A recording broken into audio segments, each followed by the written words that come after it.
자, 여러분 안녕하십니까?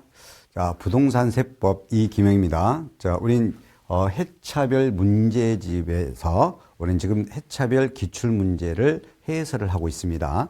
자, 우리 이번 시간에는 우리 2021년도에 시행된 제32의 기출 문제를 가지고 여러분들에게 해설하도록 하겠습니다. 32회 때도 우리 당연히 계산 문제가 출제가 됐습니다. 2문제 정도. 그리고 또 이론 문제도 좀 지문이 좀 길게 출제가 됐습니다. 종합적으로. 자, 그러면 차근차근 문제를 풀어보도록 하죠. 자, 오늘 이제 25번입니다. 뭐 실제 시험에서 2교시에 25번으로 돼 있어요. 자, 25번 지방세법상 취득세에 관한 설명으로 틀린 것은 그랬네요. 취득세 세금에 대한 틀린 것. 자, 1항 지문이죠. 자, 1항은 우리 이제 정비법에 따른 재건축 사업을 하면서 조합원에게 기속되지 아니하는 토지가 취득돼요. 이거에 대한 취득 시기는 소유권 이전 고시가 되죠. 그 소유권 이전 고시일의 다음 날에 그 토지를 취득한 것으로 본다. 맞는 거죠. 근데 혹시라도 여기가 주택법에 따른이라고 나올 수가 있어요. 주택법에 따른 주택조합이 주택건설 사업이라고 나와. 주택건설 사업을 하면서 조합원에게 기속되지 아니하는 토지를 취득하게 되면 여기를 사용검사일에 취득한 것으로 본다 그래야 돼요. 그래서 주택법에 따른 주택건설 사업의 경우는 사용검사 받은 날이 취득한 거, 사용검사 받은 날이. 그 다음에 정비법에 따른 재건축 사업이면서 조합원에게 기속되지 아니하는 토지 취득은 소유권 이전 고시일의 다음 날로. 소유권 이전 고시일의 취득으로 틀리게 낸 적이 있어요. 다음 날이란 말에 꼭 들어가야 되죠. 1항 지문은 맞고요. 동그라미 2항 지문이죠. 자, 우리 이제 취득된 후에라고 돼 있네요. 이건 지난 회차에서도 풀어봤는데 취득된 후에 중과세 적용 대상이 됐습니다. 그러면 취득한 날, 추가로 그 중과세 대상이 사유가 발생한 날로부터 60일 이내에 중과세를 적용해서 취득세를 다시 계산해요. 다시 계산한 다음에 이미 납부한 세금을 공제하고 신고 납부를 해야 돼.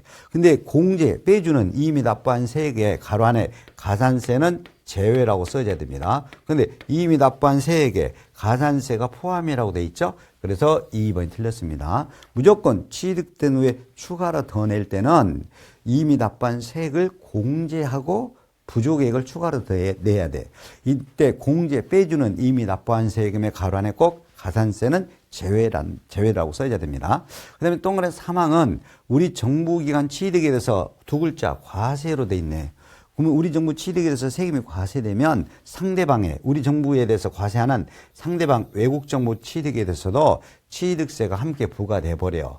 니네가 과세해버리면 우리도 함께 과세. 이걸 상호주의라고 말을 하는 거죠. 3항 지문도 맞죠. 그 다음에 동그라미 4항 지문인데요. 자, 상속으로 인한 취득은 언제 취득한 것이다? 상속 개시일의 취득으로 보는 거죠. 맞아요. 동그라미 5항입니다.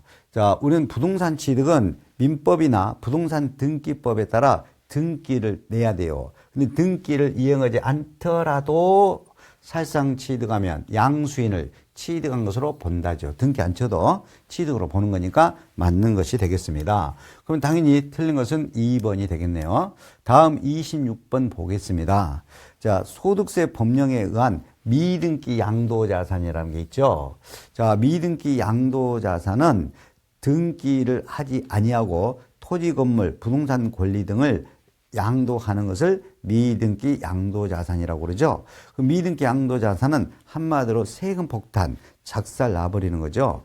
장기이불 특별공제도 적용 배제되고요.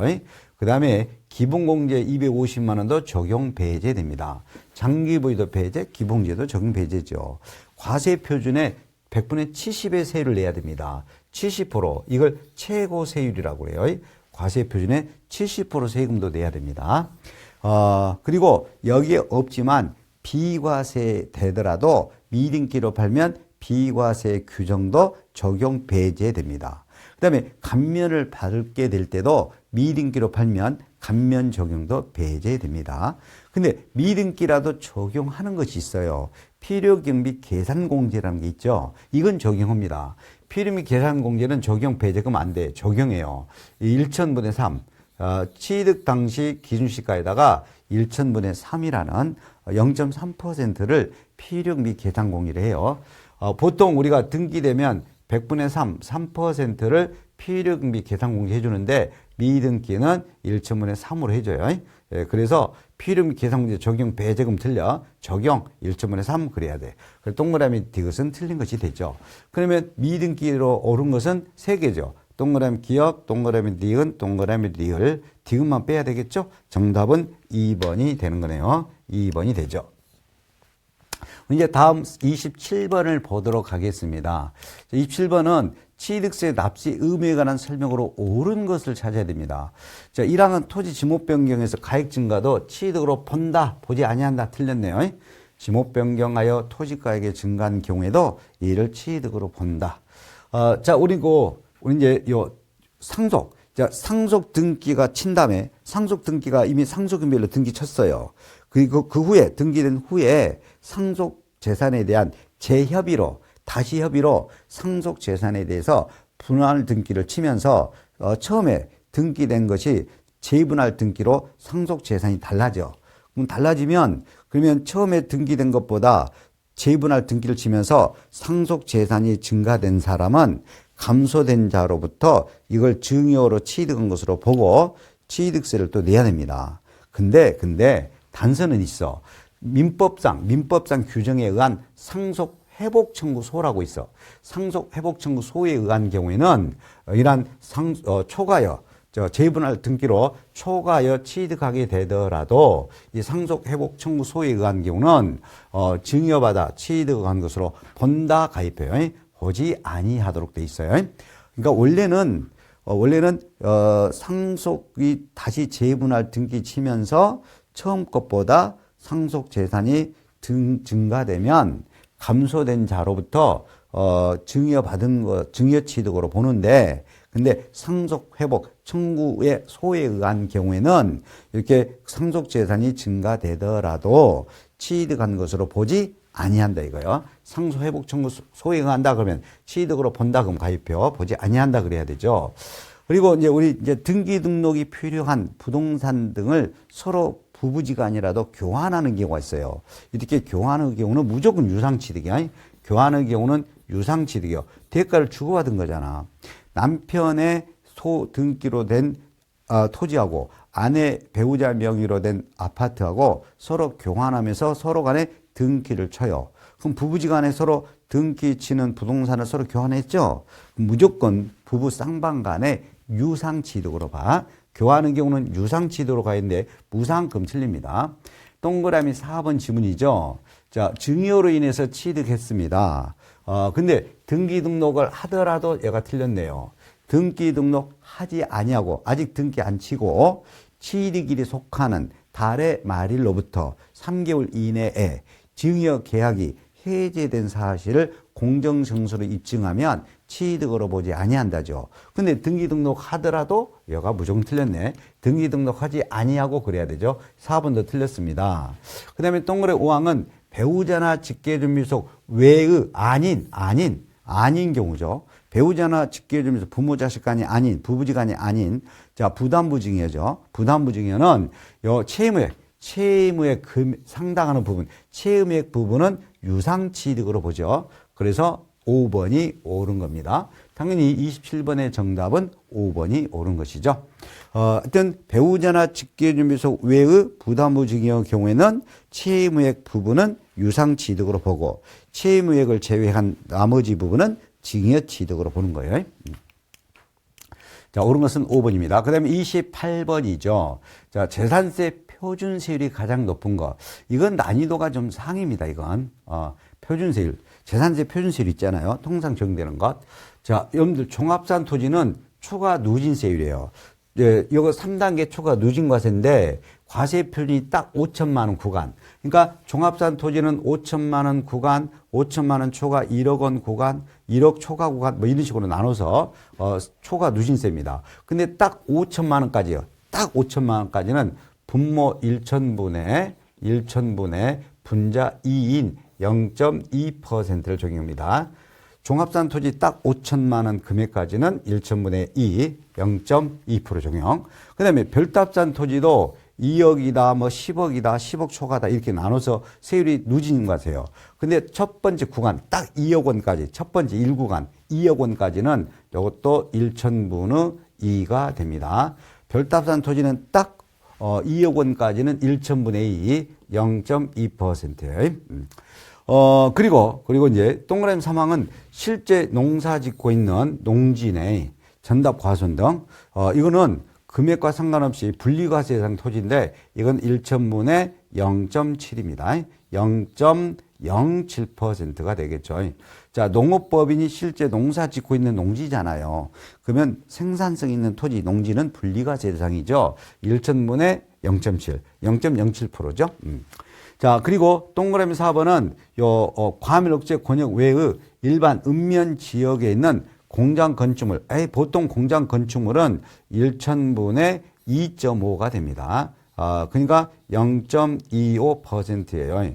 과밀억제 권역이 아닌 일반 공장 건축물에 대해서는 상가 건축물이나 일반 공장 건축물은 분모 1천분의 분자 2.5, 그러니까 0.25%예요. 1천분의 2.5.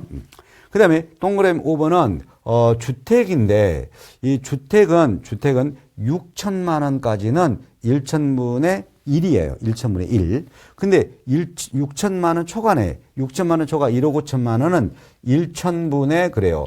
1.5예요. 1천분의 1.5. 1천분의. 그러니까 0.15%가 됩니다. 그러니까 주택은 6천만 원까지는 1천분의 1. 6천만 원 초과 1억 5천은 1천분의 1.5. 1천분의 1.5. 이렇게 되는 거예요. 그럼 여기는 1억 5천만 원이니까 1천분의 1.5가 돼야 돼. 주택. 좀 어렵죠? 어려운데, 그러면 여기서 재산세 표준세율이 가장 높은 것은 1천분의 2보다 1천분의 2.5가 더 높죠? 1천분의 2보다 1천분의 2.5가 더 높잖아요. 그래서 동그라미 4번이 정답이 됩니다. 동그라미 4번이 정답이 돼요. 여기서는 그냥 여러분들 참고로 종합산 토지는 딱 5천만 원까지는 1천분의 2를 적용한다. 별답산은 딱 2억 원까지는 1천분의 2를 적용한다. 그 다음에 또 3번 실제 농사 짓고 있는 영농농업법인이 실제 농사 짓고 있는 농지는 분리과세 대상 토지로서 1천분의 0.7이다. 그 다음에 공장 건축물은 보통은 1천분의 2.5다. 주택은 누진과세다라고 하시면 돼요. 그냥 누진과세다라는 정도만 아시면 돼요. 그래서 재산세 표준세율이 가장 높은 거 4번이고, 가장 낮은 거 그러면 3번이 답이에요. 여기서 5개에서 재산세 표준세율이 가장 낮은 것은 3번이 답이 되겠습니다. 자, 29번 보겠습니다.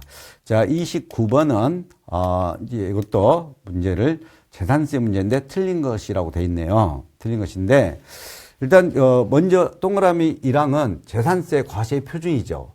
근데 토지 건축물의 재산세 과세 표준은 6월 1일 날짜, 과세 기준 현재 그 토지 건축물의 시가 표준액에다 곱하기 100분의 70을 곱해줘야 돼. 시가 표준에다. 이렇게 곱해주는 100분의 70을 공정시장가의 비율이죠. 주택은 시가 표준액에다가 100분의 60%를 곱해야만 주택은 재산세 과세 표준이요.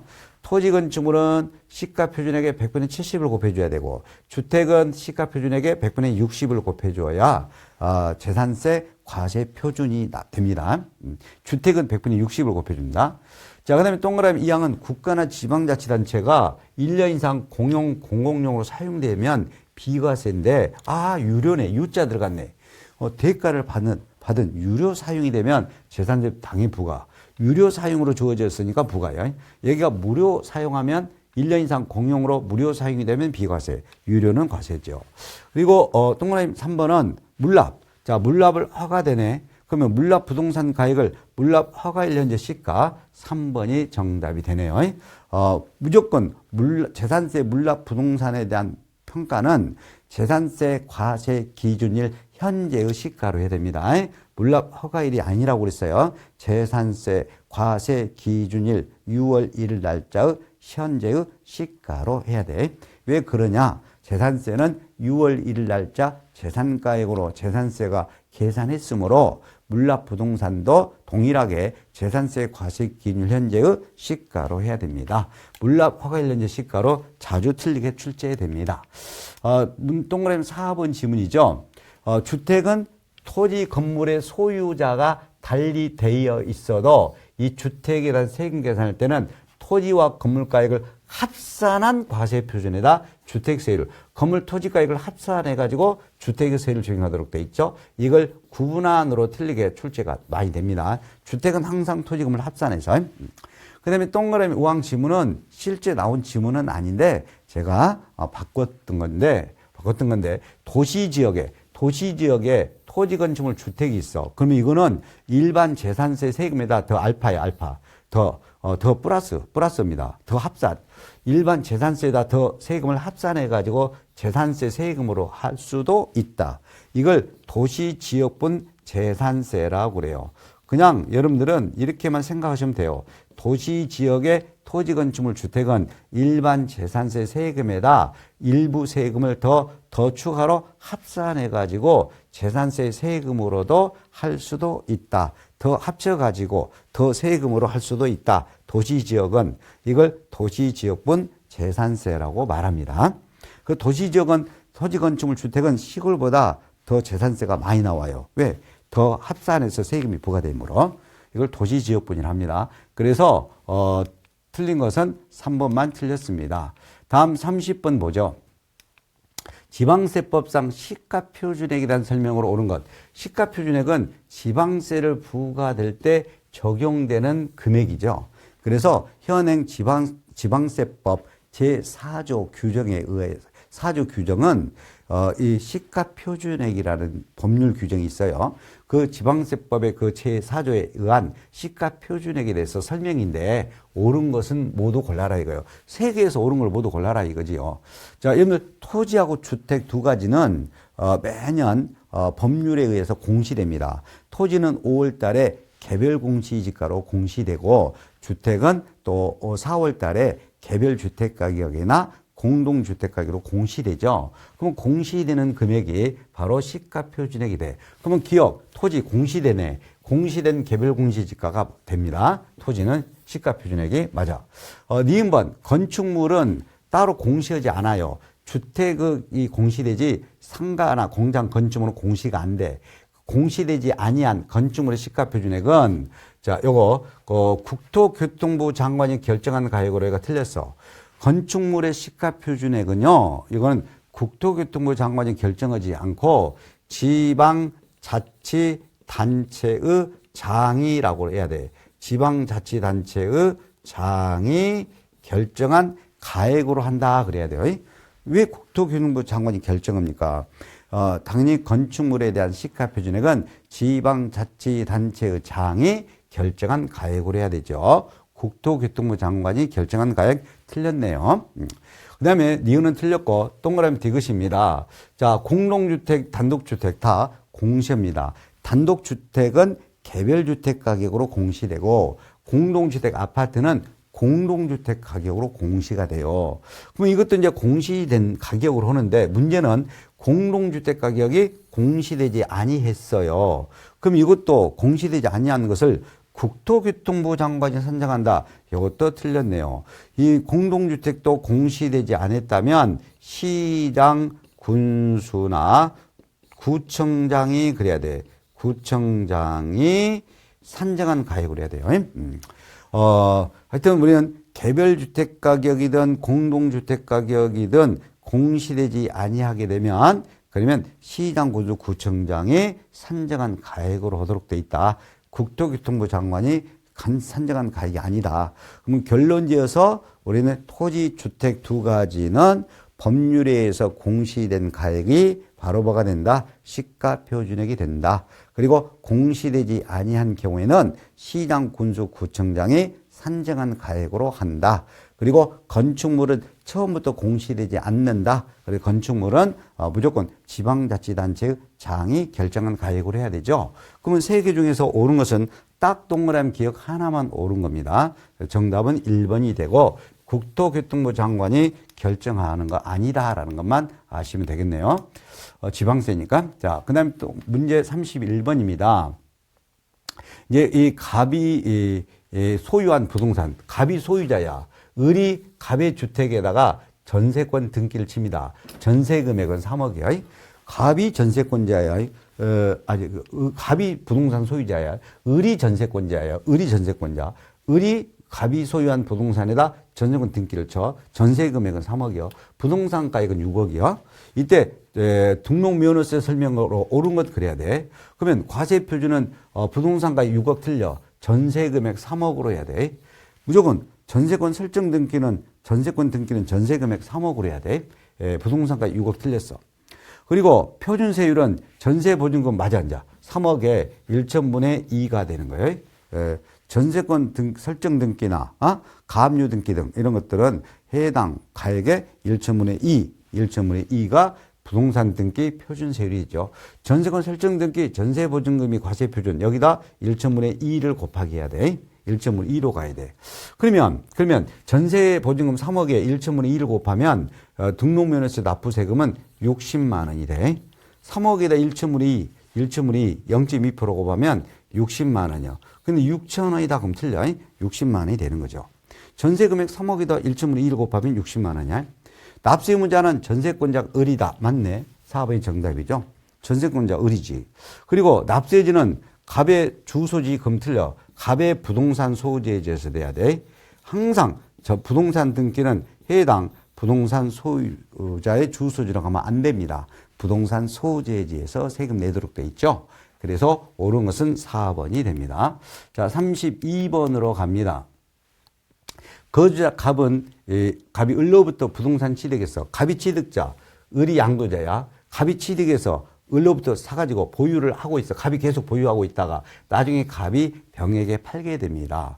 그러면 갑의 부동산 관련 조세에 대한 납세 의무에 관한 설명으로 틀린 것은 그랬네요.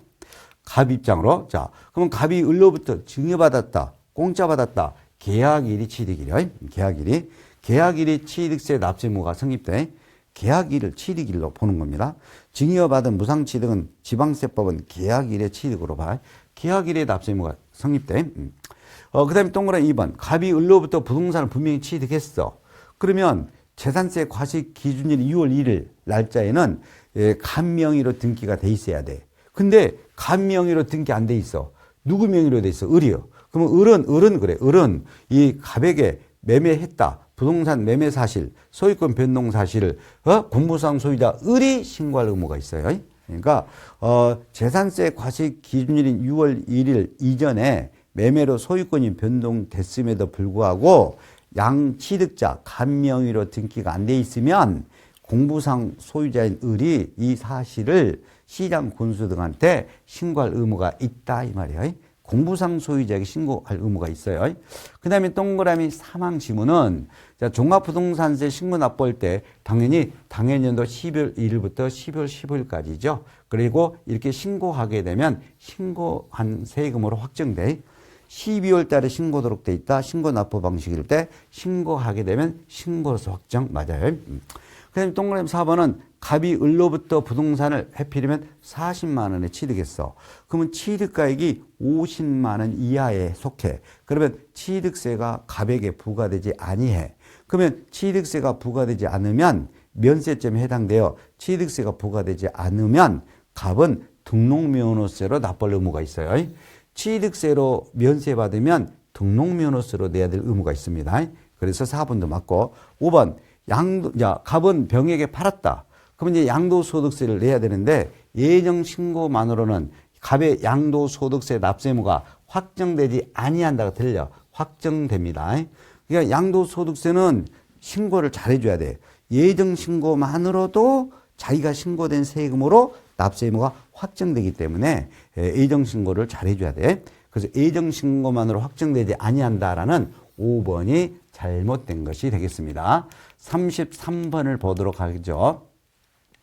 자, 33번은 당연히 이제 재산세 문제죠. 33번인데 종합부동산세네요. 네, 종합부동산세고 재산세고 같이 있는 것 같아요. 이건 38번입니다. 거주자 갑은요. 거주자 갑은 이제 그 국내 두 채 주택입니다. 그리고 상가건물 한 채를 각각 보유하고 있어. 갑이 국내 주택은 2개 있고 또 상가건물을 또 하나 갖고 있고 그래요. 자, 그러면 갑의 2025년도 재산세나 종합부동산세에 대한 설명으로 틀린 것은 그랬네요. 틀린 것은 재산세하고 종부세하고 주택은 국내에서 2개 있고 상가가 또 하나 있고 갑이. 자, 그러면 동그라미 1항입니다. 갑의 주택에 대한 재산세는 주택별로 일일이 세액 계산합니다. 주택마다 세액 계산이요. 두 채 주택을 합쳐서 계산하는 것이 아니고 재산세는 주택별로. 물론 종합부동산세는 국내 주택을 합산해서 계산하지만 재산세는 주택별로 맞아요. 동그라미 2번이죠. 상가 건물에 대한 재산세 과세 표준은 상가 건물은 시가 표준액에다 공정시장가 비율, 건축물은 100분의 70을 곱한다고 그랬죠. 주택은 100분의 60을 곱해주고 상가 건물, 토지는 100분의 70. 상가 건물이니까 시가 표준액에 100분의 70을 곱해야 과세 표준이 되죠. 상가 건물 2번도 맞는 거죠. 그리고 사망 지문인데 이 사망 지문은 이제 이 갑의 주택분의 종합부동산세 세금액 결정할 때 뭘 빼주냐? 종합부동산세 산출세금에서 재산세를 공제하죠. 왜 재산세를 공제하느냐? 이미 재산세를 냈으니까. 우리가 6월 1일 날 부동산 보유하고 있으면 7월 달이나 9월 달에 재산세가 부과되고 그다음에 12월 달에 종합부동산세가 또 부과돼. 그래서 부동산 보유 관련 12월 달에 종합부동산세가 부과될 때는 7월 달, 9월 달에 이미 냈던 재산세를 빼줘야 돼. 왜 그냐? 안 빼주면 이의중으로 세금 내기 때문에. 그러면 빼주는 이 주택분 종합부동산세 산출세액에서 그 해당 주택분에 대한 재산세를 이렇게 공제할 때 이 공제되는 재산세, 이 공제되는 재산세는 이렇게 계산한다라고 돼 있는데 상당히 복잡해. 이 복잡하니까 이거 할 필요 없고 그냥 이렇게 공제한다 그러면 무조건 3번이 틀린 겁니다. 실은 이렇게 공제해야 돼요. 자, 제가 주택이 2채라고 해볼게요. 2채. 그러면 2채 공시가격을 2채를 합쳤더니 20억이 나왔다고 해봐요. 20억이. 그러면 이 종합부동산세는요, 여기서 9억을 공제합니다. 9억을 공제해가지고 9억 초과된 것만 가지고, 9억 초과된 것만 가지고 종합부동산세를 계산해요. 9억 초과된 것만 가지고 9억을 빼고 계산해야 되니까. 그래서 우리는 이 빼는 재산세, 빼는 재산세도 전체 20억 갖고 계산된 재산세분에 9억 초과된 11억 갖고 계산된 재산세가 중복되지. 그죠? 그러니까 공제되는 재산세, 공제된 이 재산세는 이렇게 해야 돼. 전체 재산세 세금을 가지고, 자, 20억 갖고 계산된 재산세분에, 그래야 돼. 20억 갖고 계산된 재산세분에, 그 다음에 9억 초과분에 대한 재산세, 요것만 중복돼. 9억 초과분에 대한 재산세. 그래서 9억 초과분 재산세만 따로 계산해. 그래서 전체 재산세 세금 곱하기 20억의 재산세 분분의 9억 초과분에 대한 재산세 비율, 20억에서 9억 초과분에 대한 재산세 비율, 요것을 공제해야 돼. 이것을 공제해야 돼. 이거를. 그래서 전체 재산세분의 전체 분모분의 초과된 분자 금액에 대한 요 비율만큼 중복된 재산세만 꼭 빼줘야 돼. 그래서 분모 분자가 있어야 돼. 분모 분자가. 근데 분모가 없죠. 그래서 무조건 틀렸습니다. 결론은 제가 말씀드리고자 하는 것은 주택분 종합부동산세 산출세액에서 그 주택에 대한 재산세는 빼준다. 빼주는 이 재산세는 요 9억 초과된 중복된 재산세만 빼준다. 다 빼주는 것이 아니다. 전체분의 9억 초과분에 대한 재산세에 해당되는 금액만 이중으로 내니까 일부 금액만 빼준다라고 해야 돼요. 그래서 3번이 틀린 거고. 동그란 4번입니다. 상가 건물에 대해서는 종합부동산세가 과세되지 않죠. 맞죠? 종합부동산세는 토지, 주택 두 가지만 부과되기 때문에 상가 건물은 종합부동산세는 대상이 아니에요. 그리고 동그란 5번 갑의 주택에 대한 종합부동산세는 두 채니까 9억 공제해야 되겠죠. 9억 공제. 두 채니까 이렇게 9억 공제해야지. 9억 공제한 금액의 100분의 60 공정시장가율 100분의 60을 곱해야 되겠죠.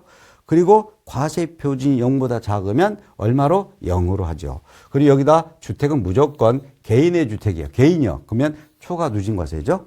개인의 주택의 종합부동산세는 무조건 초과 누진세율입니다. 그래서 5번도 맞죠. 3번이 틀렸습니다. 그리고 문제 34번 보겠습니다.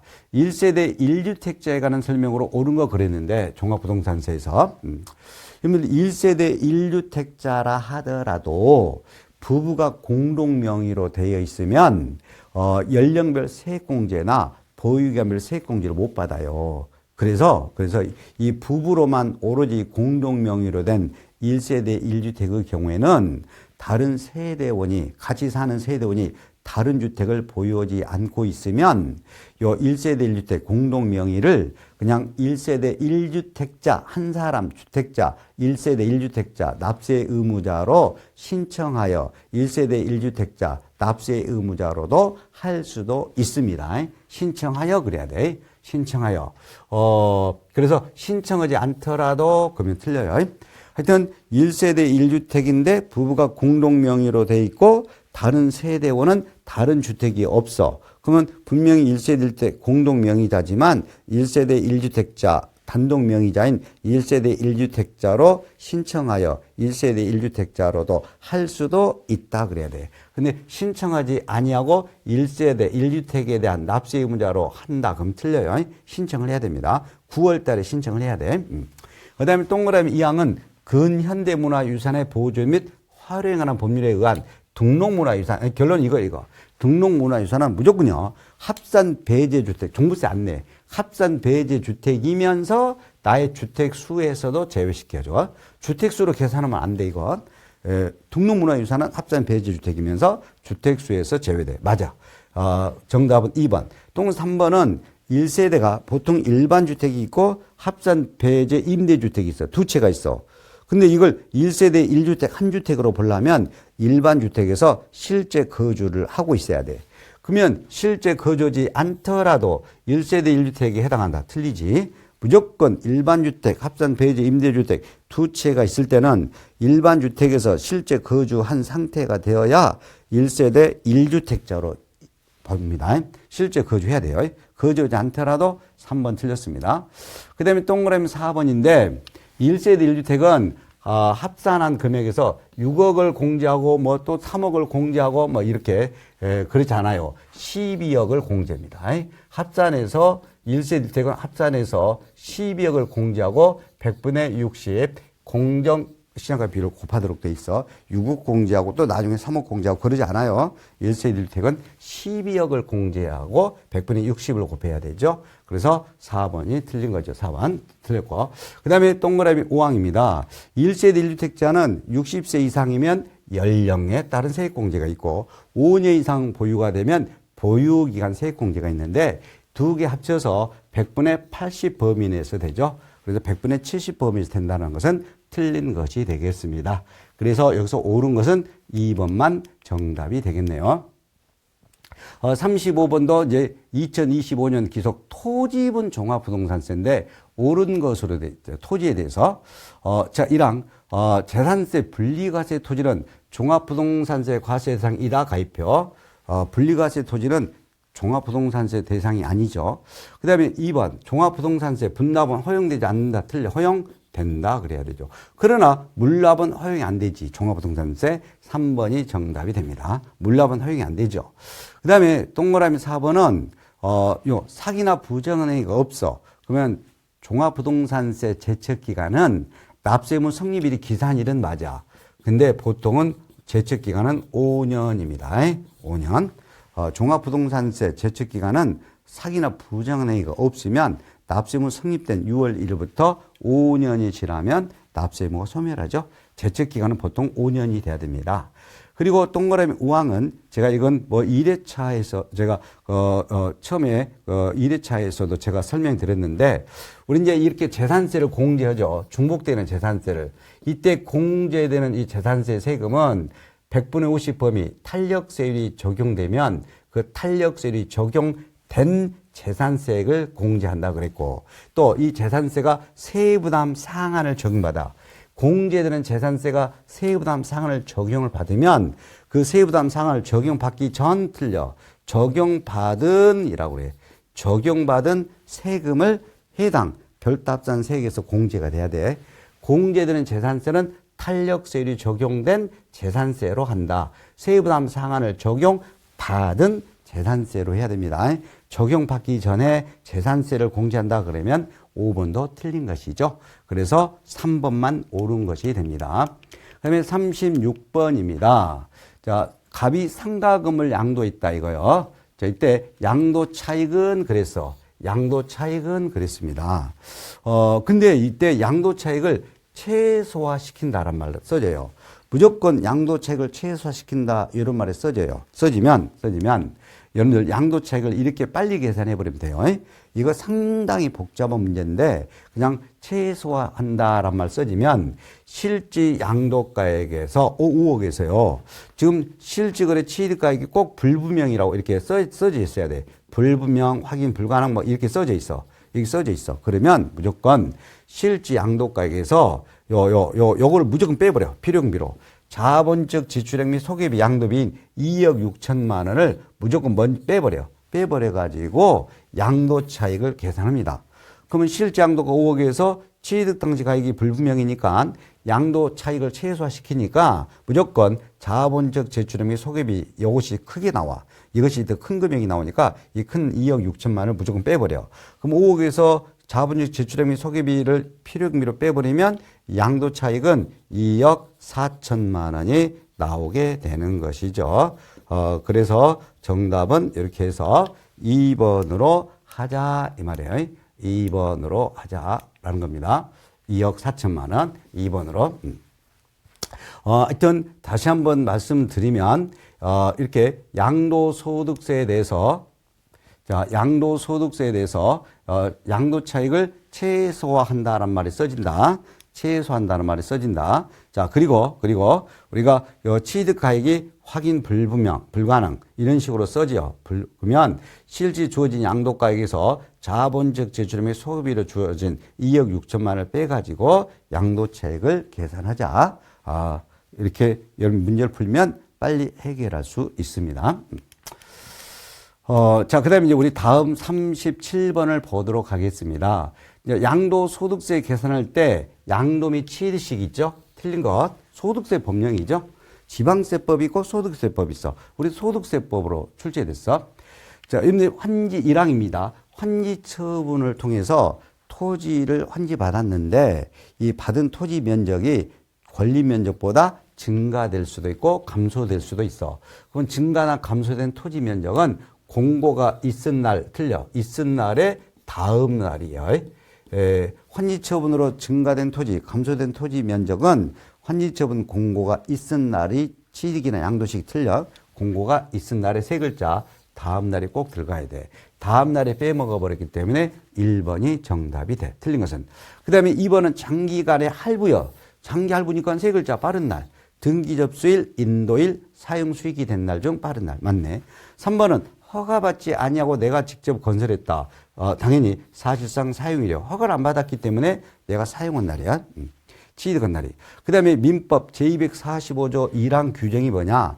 20년간 부동산을 점유한 후에 등기를 쳐서 취득하는 것을 우리가 민법 제245조 1항의 규정의 취득이라고 그래요.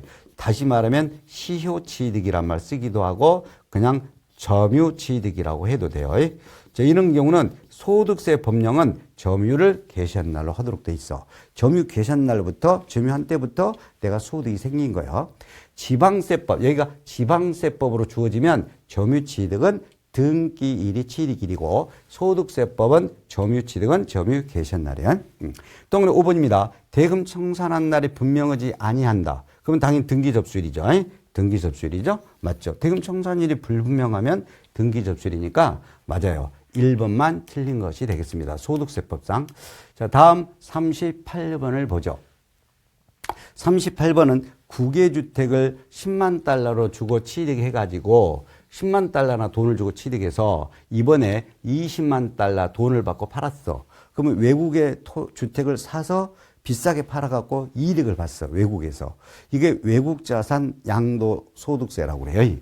이때 외국자산 양도소득세는 외국자산 양도일까지 계속 5년 이상 우리나라에 주소를 뒀네.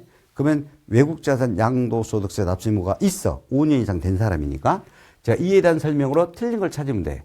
자, 1항 국외주택을 양도했지. 이때 양도 차익은 양도가액에서 취득가액과 필요 및 계산 공제 얘가 틀렸어. 요 외국의 토지 등 외국 거는 양도소득세 계산할 때 절대 필요 및 계산 공제 적용 안 합니다. 외국 거는 기준시가니 필요 및 계산 공제니 이런 말 나오면 무조건 틀려. 그래서 필요 및 계산 공제를 차감하여 1번이 무조건 틀렸네. 국외 거는 필요 및 계산 공제, 기준시가 이런 걸 적용 안 해요. 그리고 지금 환율 변동. 지금 미국에서 외국에서 이렇게 주택을 사면서 환율을 돈 빌려갖고 샀어. 그러면 환율이 달라져 가지고 환차익 이익을 봤어. 환율 변동 환차익은 환율 변동으로 인한 이익이지 양도소득에서 꼭 제외다 밑줄이어야 됩니다. 제외. 환율 변동 환차익은 양도소득이 아니야. 이건 환율 변동으로 인한 거죠. 양도소득에서 제외한다 그래야 돼. 동그라미 3항 지문이죠. 자, 국외주택 양도에 대해서도 250만 원 기본공제는 합니다. 그런데 동그라미 4번 장기 보유는 적용하지 아니합니다. 국외주택은 250만 원 기본공제 되지만 장기 보유는 안 됩니다. 동그라미 5번 당연히 5년 이상 된 사람이니까 국외주택 양도소득세 납세 의무가 있죠. 5년 이상 됐으니까. 그래서 맞죠. 그래서 틀린 것은 1번이 되겠습니다. 자, 그리고 이제 우리가 39번을 보죠. 자, 미등기 양도 제외 자산을 모두 골라라. 여러분들, 우리 등기 치지 않고 양도하는 것을 미등기 양도 자산이죠. 그런데 양도 당시까지 등기가 불가능한 경우가 있어. 이런 경우는 정당한 사유에 의해서 등기를 칠 수 없으므로 미등기로 팔더라도 미등기 양도자산에서 제외해 주죠. 자, 보통 등기 불가능이라만 써진 거면 돼요. 동그라미 기억은 1세대 1주택, 비과세권을 충족한 1세대 1주택이어야 돼. 비과세권 꼭 충족된 1세대 1주택이야. 근데 허가를 안 받은 거야. 그러면 허가를 안 받으면 등기가 불가능하지? 그러면 허가를 못 받았기 때문에 1세대 1주택 등기 불가능하죠? 그러면 미등기 양도자산에서 제외해줘. 맞아. 미등기로 안 봐. 니은번 법률 규정 법원 결정으로 등기 불가능. 이것도 미등기에서 제외해줘. 동그라미 이것은 도시개발 사업이 종료되지 아니했다. 그러므로 토지 취득 등기를 하지 아니하고 양도한다. 이것도 도시개발 사업이 종료되지 않았기 때문에 미등기로 팔 수밖에 없어. 미등기에서 제외해줘.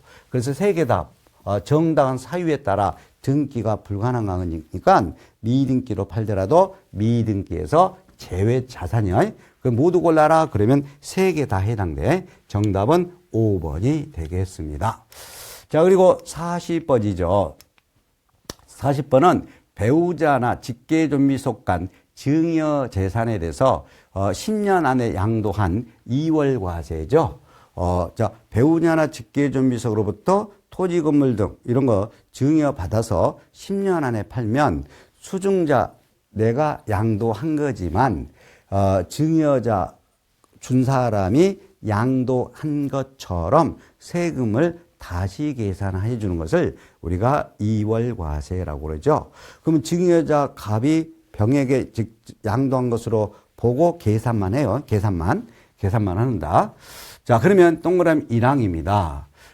이월과세를 적용하는 경우 배우자로부터 증여받은 자산에 대해서 납부한 증여세가 있으면 이건 필요경비로 산입한다요. 산입하지 아니한다. 그러면 틀린 거네.